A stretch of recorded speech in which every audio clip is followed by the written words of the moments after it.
Good afternoon. Today I'm joined by our Mayor, Brandon Scott, Executive Director of the Mayor's Office of Neighborhood Safety and Engagement, Shante Jackson, Baltimore Police Commissioner Michael Harrison, my Deputy Tom Donnelly, and one of my state's attorneys, Laura Rufusberger, other members of my office, and other individuals that work this case.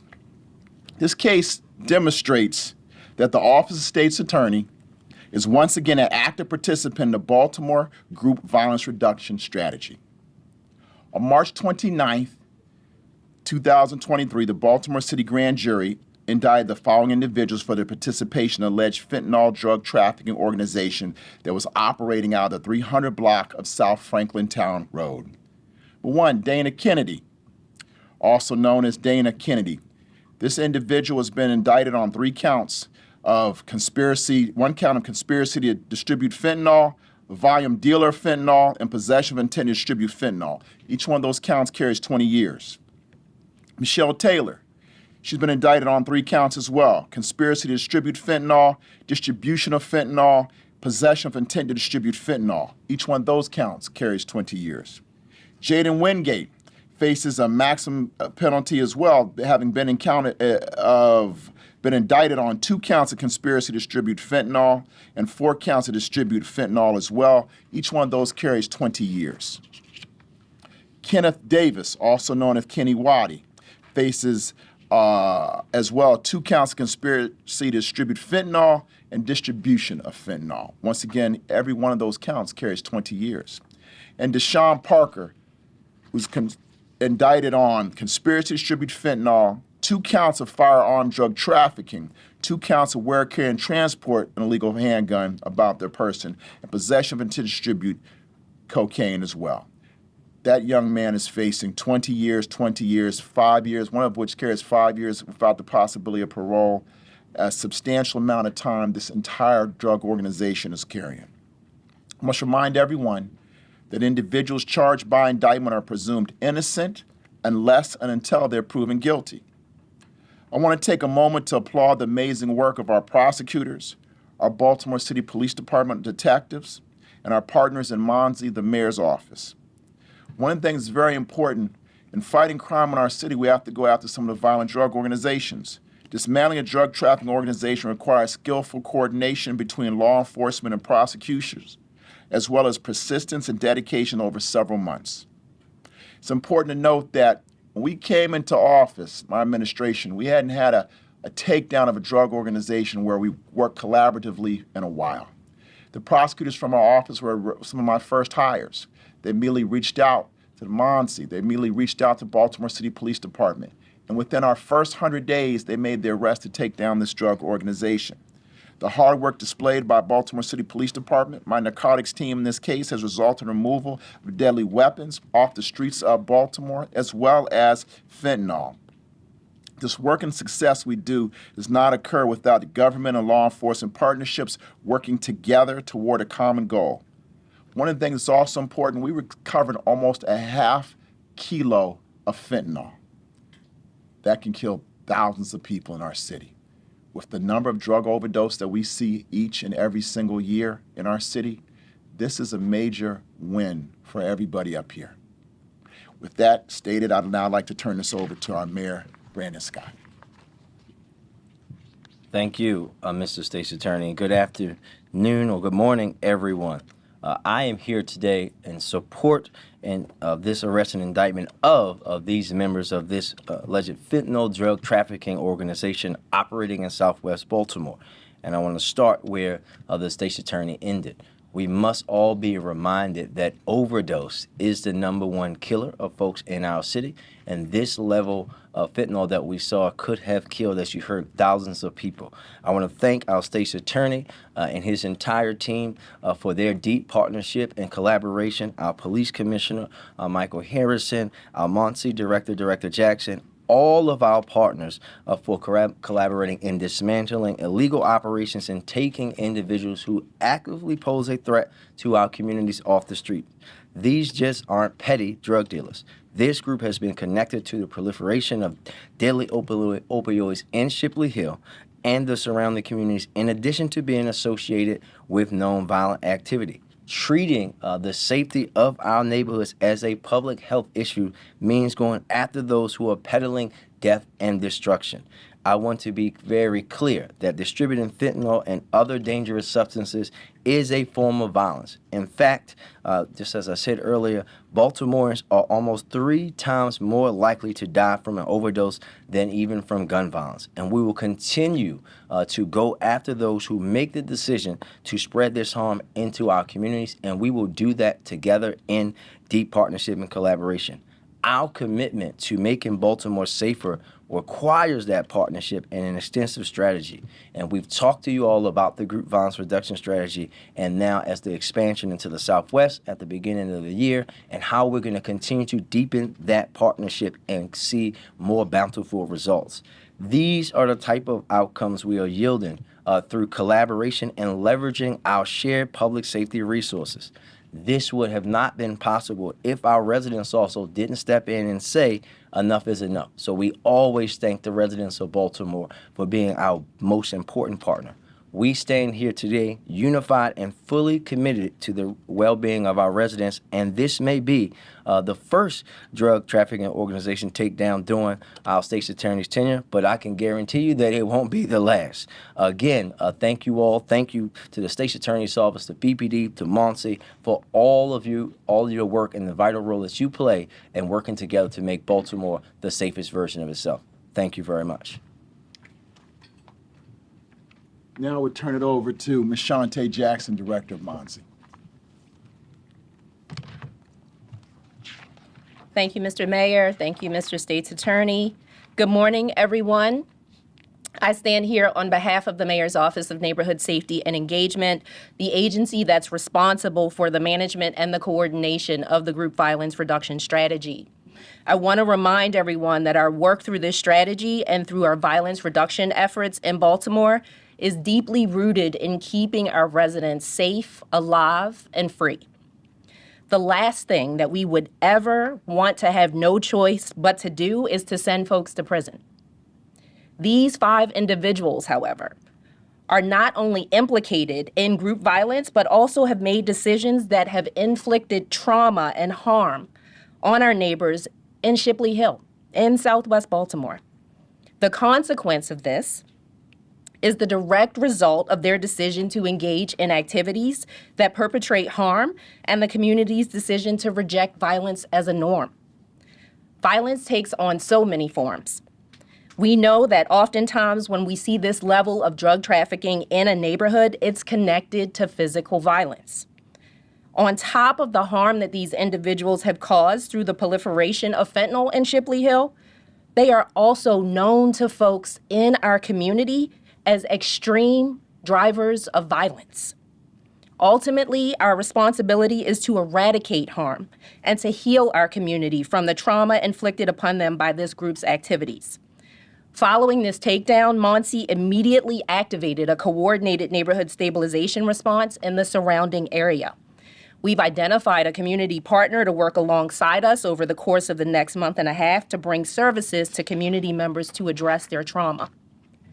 I want to be clear when I say that GVRS's strategy and its success relies on a balance of positive and punitive consequences.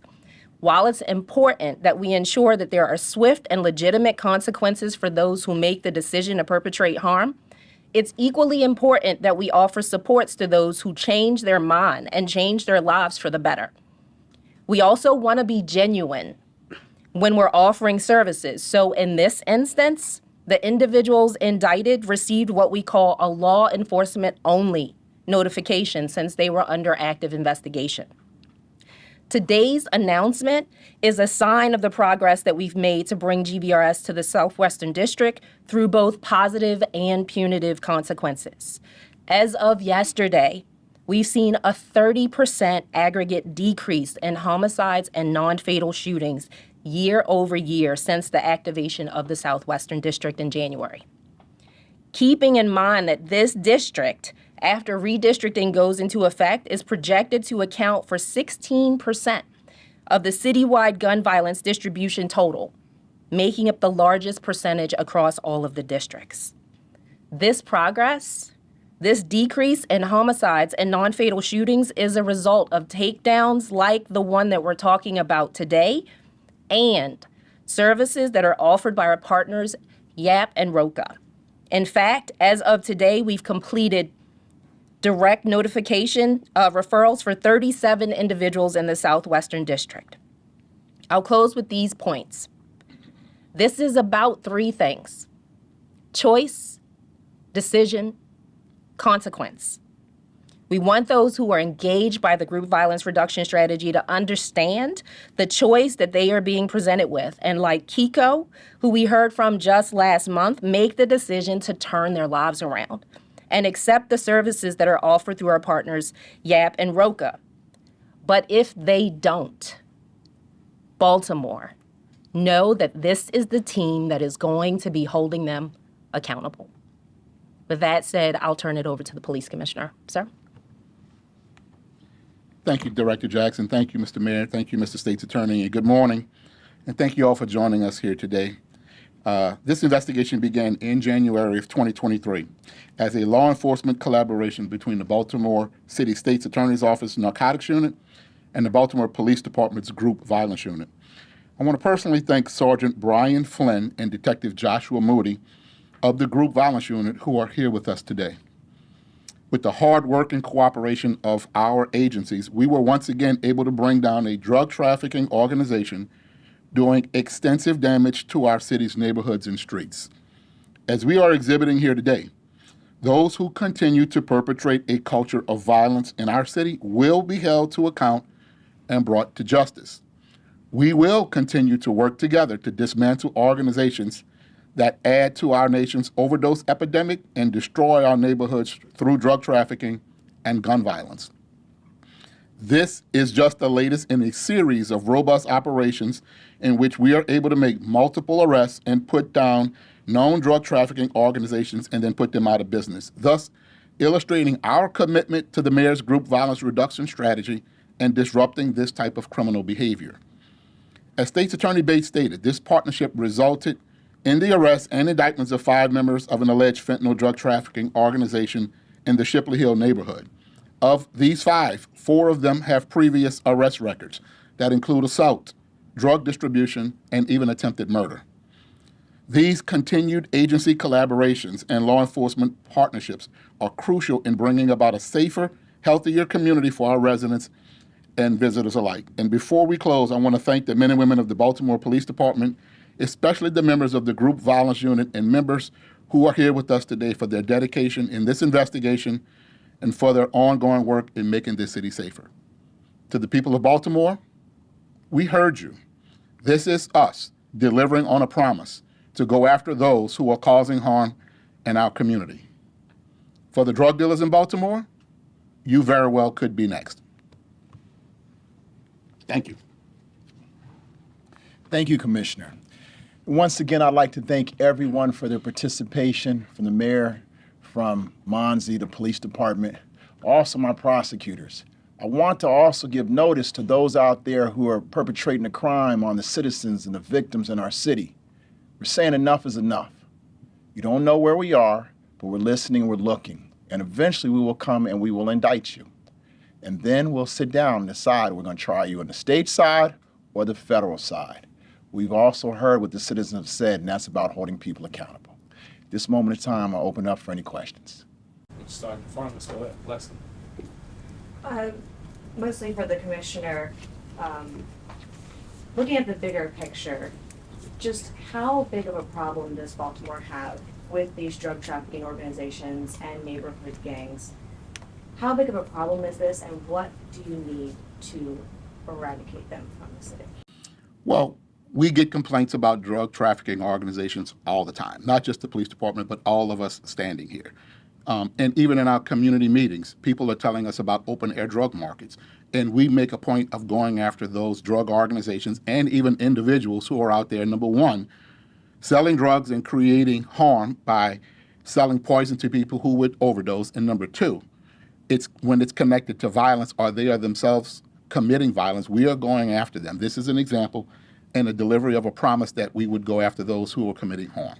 And so it is a concern for all of us. That's why you see us up here doing this work, that we're delivering on a promise to actually go after those who commit harm. What we need is, number one, we need, as you heard, we need consequences to make sure we can deter people from making bad criminal decisions.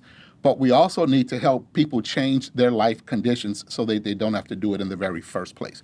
Both of those are happening right now. They didn't happen in the past, but they're happening right now, and that's what we attribute some of the success to. But are neighborhood gangs a problem in Baltimore? Well, neighborhood gangs they're not the gangs in the traditional sense. They're loosely organized, and they don't have a hierarchy structure as in traditional gangs that you might see portrayed on TV.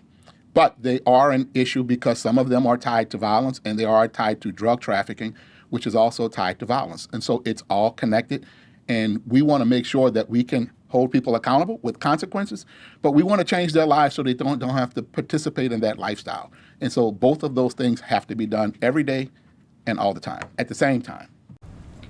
Kate? Yeah, forgive me if you already said this, but I'm hoping you could fill in a little of the timeline. Commissioner, you said the investigation began January of this year. Did the arrests happen today? When did you move in? And what's the status of the one who remains at large? Are you actively searching for him? The investigation began in January of this year. It was about a 3-month investigation. The investigation culminated in indictments on March the 29th of this year. During the course of the investigation, the detectives used National Guard helicopters, undercover controlled purchases, things of that nature. The indictments, like I said, were March 29th, and the takedown or the organized execution of search warrants as a result of the investigation took place on April 4th of this year.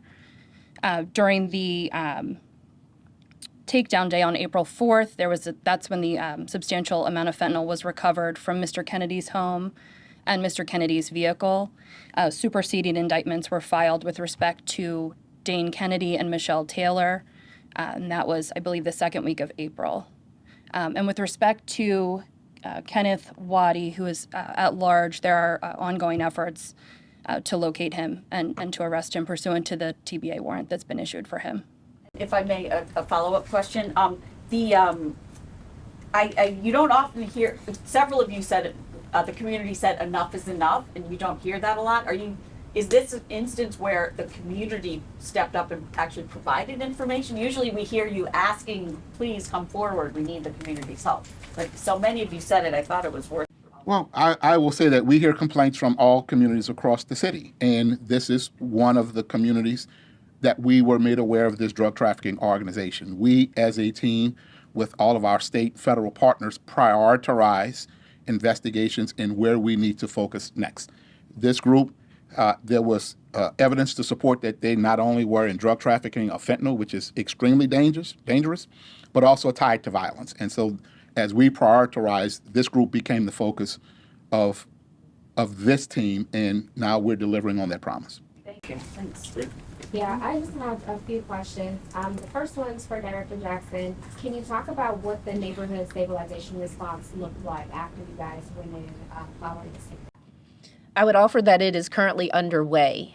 So as soon as we become aware of a takedown happening, we're partnering with the Baltimore Police Department, other city agencies, to gather 211, 311, and 911 data to determine what the immediate needs would be in the community, while simultaneously working to make sure that there aren't any power vacuums that erupt as a result of a major DTO being taken off the street. And so as a part of the initial assessment, a walkthrough of the community with partner resources to do an on-the-ground assessment that will be coupled with that data assessment, and we'll be walking into communities with multiple city agencies over the coming weeks. Okay. And then you said that they got a law enforcement warning. Can you elaborate on that? Sure. A law enforcement only notification means that our community moral voice partners and our social service providers, YAP and ROCA, are not a part of that notification. When we see a full notification, we have law enforcement, our community moral voice, and our service partners participating in that because there's an offer of services. There is not an active investigation going on. And as we've indicated before, it would be disingenuous of this administration, of our partners, to offer someone the opportunity to walk away while they're currently being investigated and about to deal with some punitive consequences. And so in this case, a law enforcement only notification was made. That means that law enforcement communicated to them that they needed to stop doing what they were doing with no offer of services. Can I just? I have just one last question for Commissioner Harrison, but you can go after. To follow up on, you said that there were, these are connected to some violent incidents. Are you able to say like which incidents, if any, that you're able to release right now? I am not. We know that they were tied to drug trafficking. One person has a history with attempted murder. So we know that they are, number one, putting poison into neighborhoods, but we also had information that they were somehow tied to the violence that erupted, whether it was them or others on their behalf, violence occurring in that neighborhood and in other neighborhoods as well. That's what gave us the look into that organization to prioritize it and say, this is the next organization we're going to take down.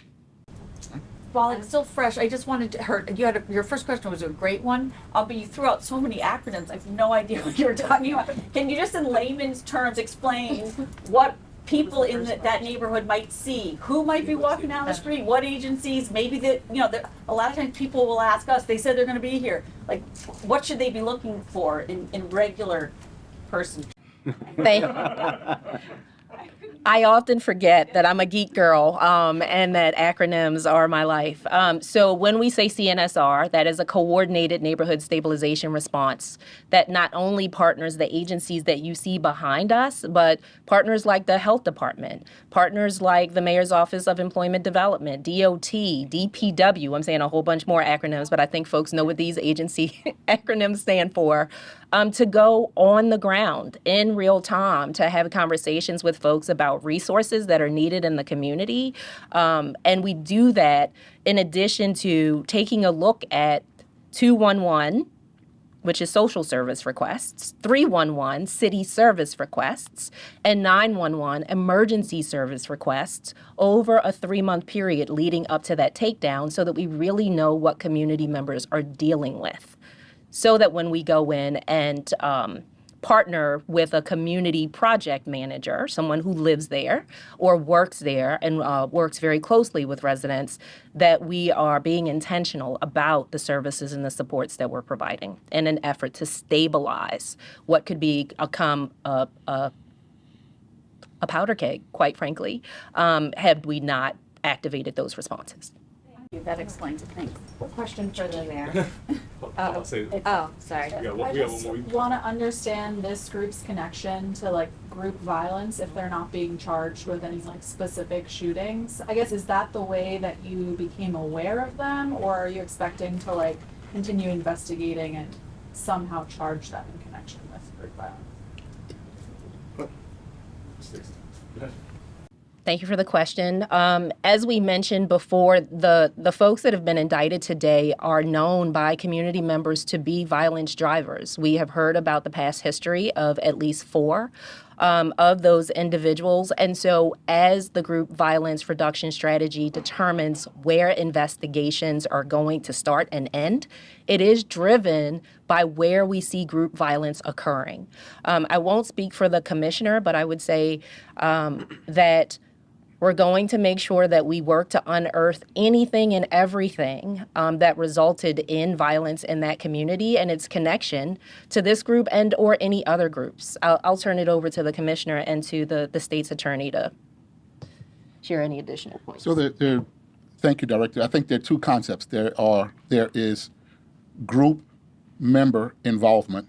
There's group or gang area involvement. And we have to look at both the members of an organization and the geographical area.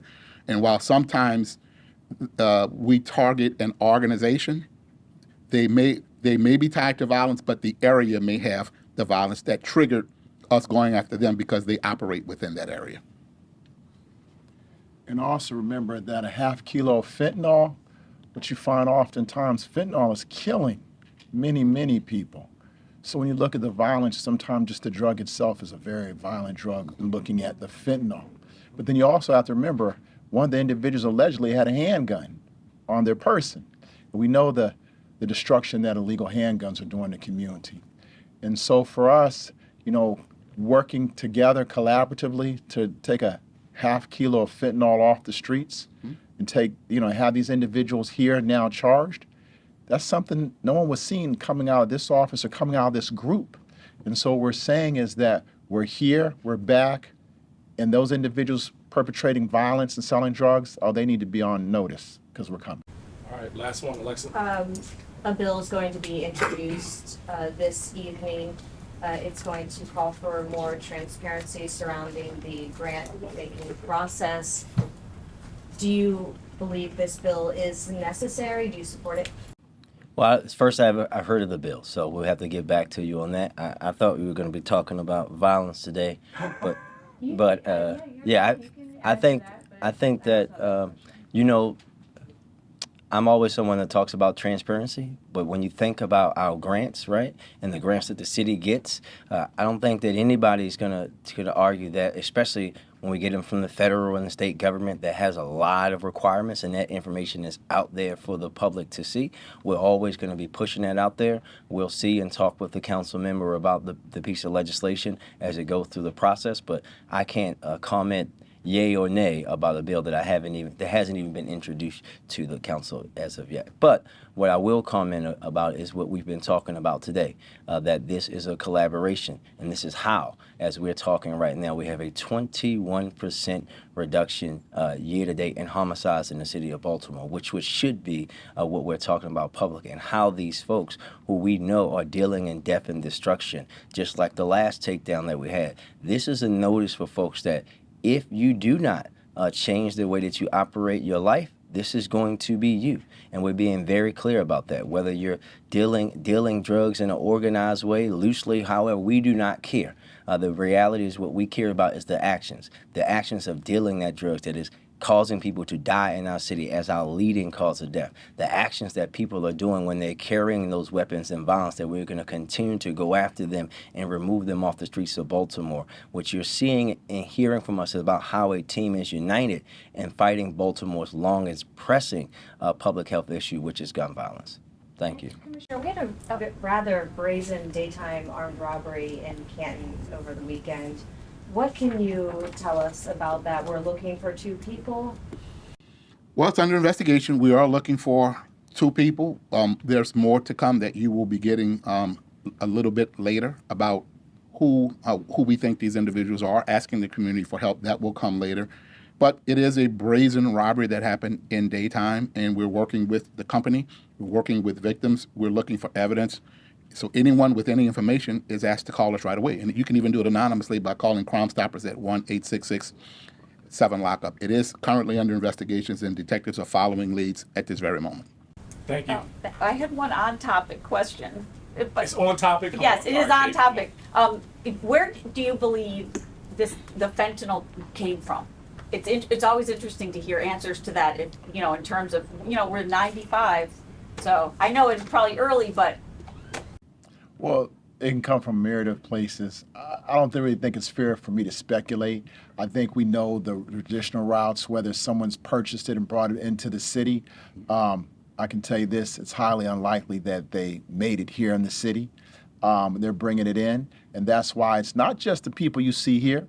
It's making sure we partner with the federal authorities, making sure we partner with the port authorities, making sure we partner with everybody that has, in terms of having some role in reference to the roads that lead to Baltimore City.